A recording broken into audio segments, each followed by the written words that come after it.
When you think about the Rockets, and no Russ tonight, back-to-back, belly-to-belly, not going to play, load managing, everyone's favorite thing, right, Zeke?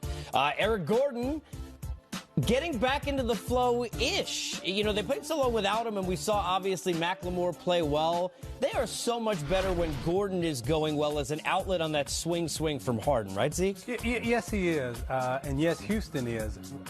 You know, Gordon has always been a great shooter ever since, you know, when he was a young man. Where did he play again?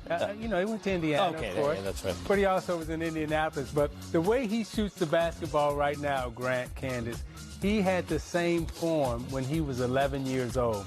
And I remember I was in the gym with my son Joshua trying to teach him how to shoot. And Eric was down there, and I said, hey, forget what I'm showing you, Josh.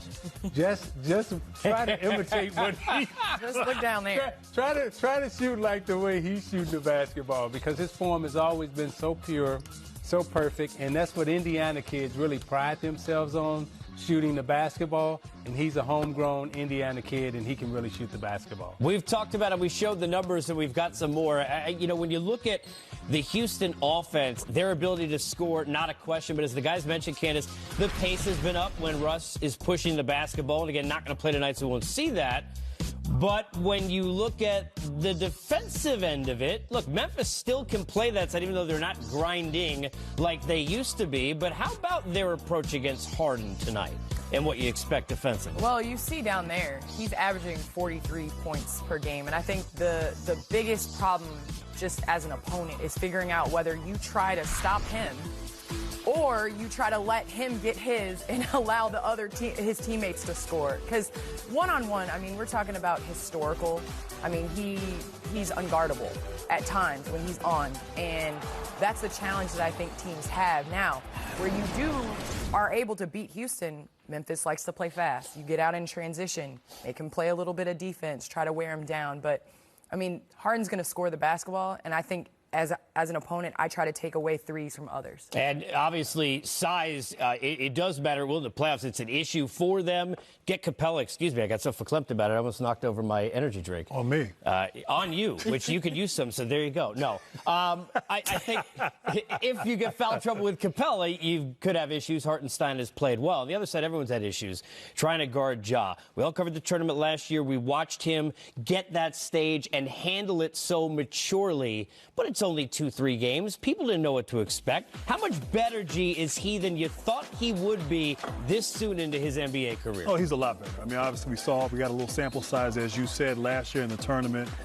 He's come in and really from day one established himself, and he's put this team on his back, played with great confidence. Reminds you a little bit of a Westbrook, you know, with his kind of athleticism, how he attacks the basket, a little bit more under control than Russell Westbrook when Russ was that age, more of a point guard, a natural point guard in a lot of ways, but his confidence and how he's won that locker room and that spirit that you see there. I mean, he's got this young team that no one expected anything from, playing great basketball here in January. You guys know this is young players, no matter how great you are. Like anything else, you got to pay dues and earn, right? Respect not given, it's earned. Zeke, it's interesting because last year, now 2 years in a row, we've had this. With Doncic, we saw this early from veterans on his team. And look, Rick Carlisle, great coach. And now you're seeing a situation here where you're getting the same buy-in where you could tell, right, the vets on the floor are noticing, okay, this is a different cat, someone that we can trust when it matters most. Yeah, and I happened to be on a plane ride after the lottery draft with Jaren Jackson coming back from Chicago.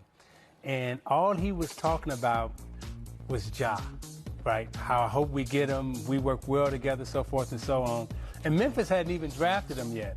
But when you talk about respect, you know, JJ already knew that this was the guy that he wanted to play with. This was the guard that he wanted to be around and how he would fit in this team and so forth and so on. And I'm just sitting on the plane listening to the dude because I'm like, you know, I mean, I know he's good, but, you know, I didn't think he was going to be as great as he is in this rookie season. But what we do know is that the players know.